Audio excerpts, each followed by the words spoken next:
একটা কথা বলি, একদম মনের কান দিয়ে শুনবেন। জান্নাতে যাওয়া সবার স্বপ্ন।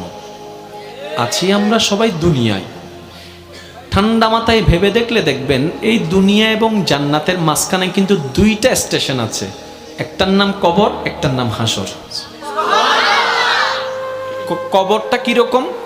আমাদের দুশমনরা না, আপন জনেরাই কিন্তু খনন করবে, আপন জনেরাই কিন্তু লাশটা রাখবে, আবার আপন জনেরাই কিন্তু ওই দেহটার উপরে বাঁশ বিছিয়ে মাটি চাপা দিবে, চতুর্দিক থেকে অন্ধকার করে ফেলবে। মনে রাখবেন, কবর আলোকিত হয় ঈমানের আলোয়, সুবহানাল্লাহ। আর হাসর আলোকিত হবে আল্লাহর রহমতের সাথে আপনার আমলের আলোয়, সুবহানাল্লাহ। হাসর আলোকিত হবে আমলের গুণে, কবর আলোকিত হবে ঈমানের গুণে। আর ঈমানটা কানে থাকে না, মনে থাকে। তাহলে সেই মনটাকে যদি আপনি পরিষ্কার করে ফেলতে পারেন, হ্যাঁ সত্য, এটা একদিনে হয় না, এটা এক সপ্তাহে হয় না, এটা এক মাসে হয় না, এটা এক বছরে হয় না।